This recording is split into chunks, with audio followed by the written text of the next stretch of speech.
এক গভীর রহস্যময় জঙ্গলে বাস করত এক বাঘ আর এক ছোট্ট চালাক টিয়া। কিন্তু বাঘ কি বুদ্ধিতে চালাক টিয়ার কাছে টিকতে পারবে? ছোট্ট চালাক টিয়া, যার তীক্ষ্ণ বুদ্ধি সবসময় জঙ্গলের নিয়ম পাল্টে দিতে প্রস্তুত। আজ দেখবেন বাঘের শক্তি হার মানল টিয়ার চালাকি এবং বুদ্ধির কাছে। এক ঘন জঙ্গলে বাস করত বাঘ। সে সবসময় ছোট প্রাণীদের তার চালাকি দিয়ে ফাঁদে ফেলত। অন্যদিকে ছিল চালাক টিয়া, যে তার তীক্ষ্ণ বুদ্ধির জন্য পরিচিত ছিল। একদিন টিয়া একটি জাম গাছের নিচে বসে মনের আনন্দে জাম খাচ্ছিল। বাঘ তাকে দেখতে পেয়ে চুপি চুপি এসে টিয়াকে ধরে ফেলল। বাঘ গর্জন করে বলল, আহা, আজ বহুদিন পর এমন সুস্বাদু খাবার জুটল। তোর শেষ ইচ্ছা কি বল? টিয়া ভয় না পেয়ে বরং হাসল। সে বলল, মহারাজ, আপনার মতো শক্তিশালী শিকারী এত ছোট শিকার ধরে আনন্দ পান কিভাবে? আমি আপনার জন্য একটা বড় শিকার জোগাড় করে দেব, কিন্তু তার আগে শুনুন। বাঘ আগ্রহী হলো। টিয়া বলল, আমি এই জঙ্গলের উপর দিয়ে উড়তে উড়তে দেখেছি যে এক ভয়ঙ্কর বাঘখেপো জানোয়ার এইদিকে আসছে। সে বাঘের মাংস খেতে খুব ভালোবাসে। আমি আপনাকে সাহায্য করতে পারি।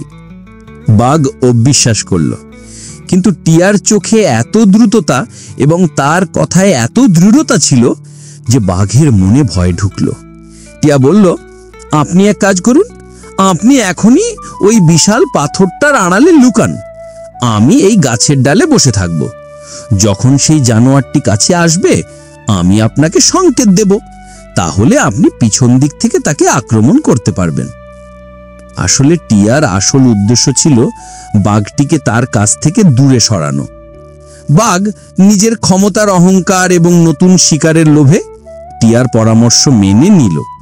সে বিশাল পাথরটির পিছনে লুকিয়ে পড়ল। বাঘ যেই আড়াল হলো, টিয়া দ্রুত সেখান থেকে উড়ে গেল।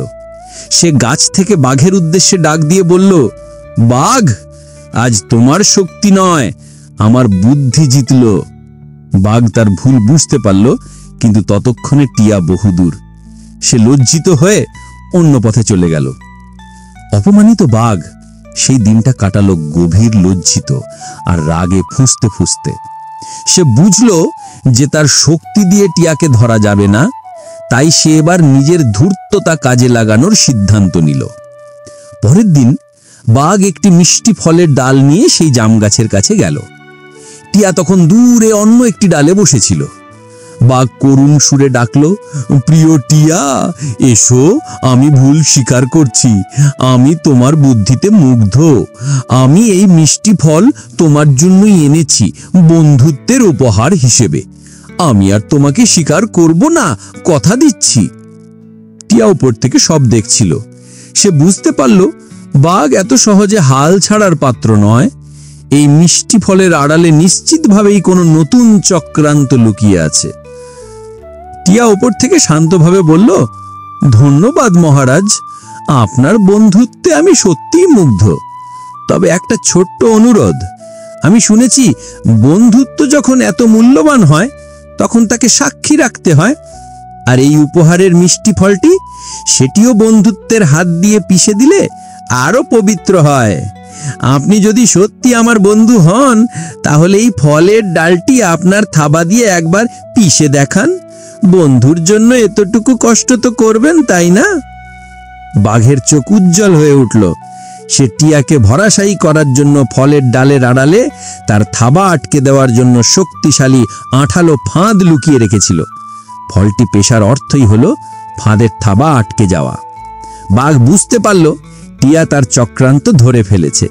ঠিক সেই মুহূর্তে টিয়া আরেকবার হেসে বলল, আর মহারাজ, দেখুন, আপনি যে পাথরটির আড়ালে লুকিয়েছিলেন তার ঠিক উপরেই জঙ্গল বিচারক পেঁচা মহারাজ বসে আছেন।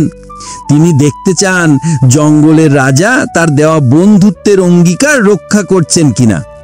আসলে সেখানে কোনো পেঁচা ছিল না। টিয়া ভয় দেখালো বাঘকে, বাঘের মনে আতঙ্ক সৃষ্টি হলো। একদিকে ফাঁদে থাবা আটকে যাওয়ার ভয়, অন্যদিকে জঙ্গল বিচারকের সামনে লজ্জিত হওয়ার ভয়। টিয়া তার দুর্বলতা ঠিক ধরে ফেলেছে। টিয়া বিজয়ীর হাসি হেসে বলল, মহারাজ, আপনি আপনার প্রতিশোধের ফাঁদে নিজেই ভয় পেয়ে গেছেন। মনে রাখবেন, শক্তি ক্ষণিকের, কিন্তু তীক্ষ্ণ বুদ্ধি চিরকালের। লজ্জায় আর রাগে বাঘ মাথা নিচু করে গভীর জঙ্গলে অদৃশ্য হয়ে গেল। সেই দিন থেকে ধূর্ত বাঘ আর কোনোদিন চালাক টিয়ার ধারে কাছে আসেনি। বন্ধুরা, গল্পটি যদি ভালো লেগে থাকে তাহলে লাইক, সাবস্ক্রাইব এবং শেয়ার করে আমাদের পাশেই থাকুন। নতুন নতুন ভিডিও পেতে বেল আইকনে ক্লিক করতে ভুলবেন না। দেখা হবে নতুন কোনো ভিডিওতে।